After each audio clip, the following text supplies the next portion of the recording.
The camera world is heating up again. And this time, it's Nikon that's making everyone sit up and take notice. Rumors of the Nikon Z8 II have started to swirl, and they're not quiet whispers. They're loud, confident claims about what could be one of the most significant camera releases in years. If even half of these rumors are true, Canon and Sony might have a real fight on their hands. So what exactly is Nikon planning? And could the Z8 II actually shake up the market enough to threaten cameras like the Canon R5 II? Let's break it down, piece by piece, everything we know, everything we expect, and everything that could change the game. When Nikon launched the original Z8, it was clear what they were trying to do. They wanted to pack the power of their flagship Z9 into a smaller, more affordable body. And they did it. The Z8 delivered nearly all of the Z9's performance, same sensor, same processor, same 8K video capabilities, at a fraction of the size and price. It instantly became a hit among professionals and enthusiasts who wanted flagship power without the bulk.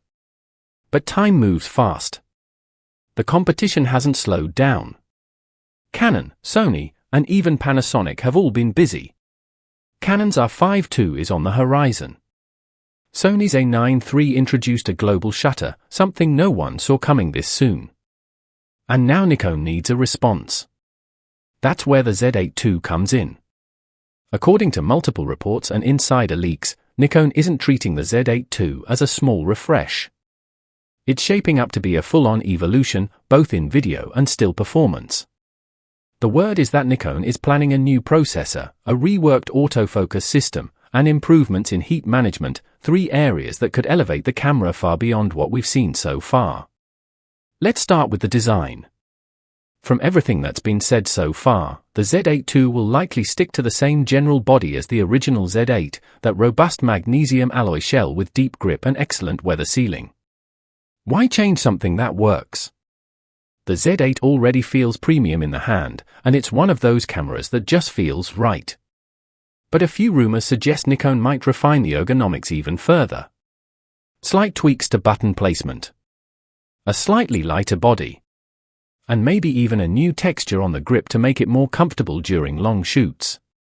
There's also talk of a redesigned mode dial, possibly taking cues from the Z9. If Nikon gives the Z8 II the same flexible control layout, it would make sense. It's faster, smarter, and tailored for professionals who need to move between photo and video on the fly. Next, let's talk card slots, because this is where professionals pay attention. The original Z8 came with dual CF Express Type B and SD-UHS-II slots.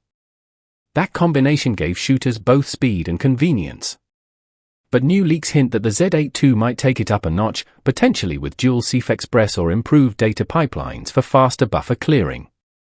It's not confirmed, but Nikon knows how critical speed is in a world where cameras are pushing 8K and high frame rate for K. Now, onto something that really excites people, the viewfinder and screen. The Z8 already has one of Nikon's best EVFs, but the Z8 II could go even further.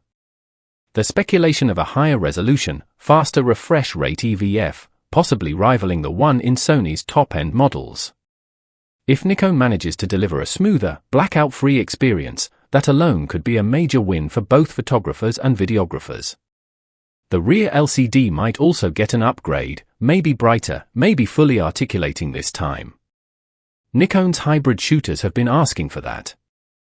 And since Canon has had a fully articulated screen on the R5 since day one, Nikon might finally bring it here.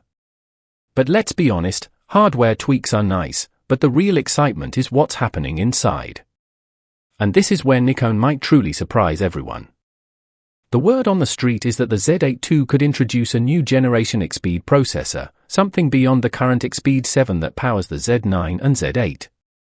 If true, this would mean faster data handling, improved dynamic range, and smarter AI-driven autofocus. Some whispers even mention a dedicated neural processing unit, similar to what we've seen in Sony's A7RV and Canon's latest firmware updates. This could mean next-level subject recognition, human eyes, animal fur, vehicles, birds in flight, tracked with more precision and speed than ever before. And that's crucial, because autofocus has become the main battleground. Canon's dual-pixel AF is legendary. Sony's real-time recognition AI is almost flawless. Nikon's been improving fast, but this next step could push them right to the top. Imagine being able to switch from a portrait to a wildlife scene and have the camera instantly lock onto your subject, without hesitation, without hunting. That's the level Nikon's aiming for. Now let's talk about the sensor. Most reports suggest the Z8 II will stick with the same 45.7 megapixel stacked CMOS sensor from the Z9, and honestly, that's not a bad thing. That sensor is a monster. It delivers incredible detail, excellent dynamic range, and zero rolling shutter in most scenarios. But Nikon might refine its performance, improved readout speeds, lower noise, and perhaps even compressed RAW options for more efficient workflows. However, the rumor that really caught everyone's attention is this one. 8K at 120 frames per second. That's right, 8K, 120 frames per second, internal. Now, let's pause for a second. If Nikon pulls that off, it would be historic. No mainstream mirrorless camera currently offers that level of performance. Not Canon. Not Sony. Not Panasonic. But here's the thing, it's also the most doubtful rumor of them all.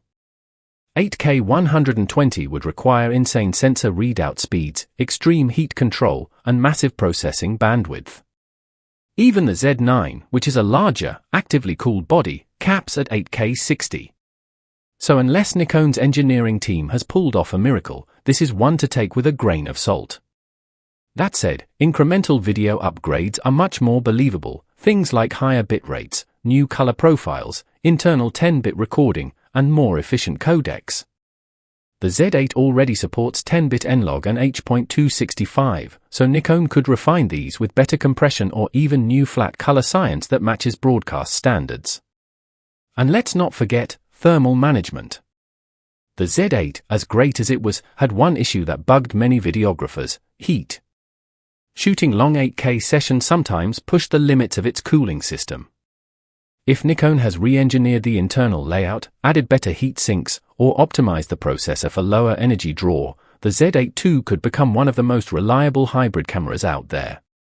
On the photography side, Nikon might also introduce RAW pre-capture, where the camera records frames even before you press the shutter. It's already popular in cameras like the OM System OM1 and some Canon R models. For action and wildlife shooters, this feature could mean the difference between missing and capturing the perfect moment.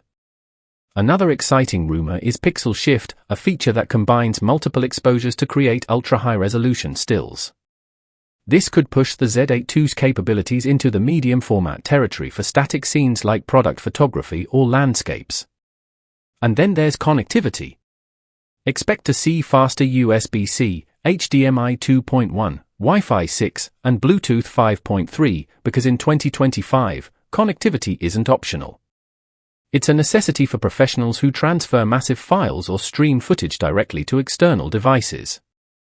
Now, let's talk competition, because Nikon won't be launching this camera into an empty space. Its biggest rival will almost certainly be the Canon R5 II. Canon's already proven how strong their hybrid cameras are, and if they deliver on the rumored 8K 60 RAW and AI autofocus improvements, the battle between Z8 II and R5 II will be fierce. On the other side, Sony's A9 III brings a global shutter, eliminating rolling shutter completely, and that's a feature Nikon may not yet match.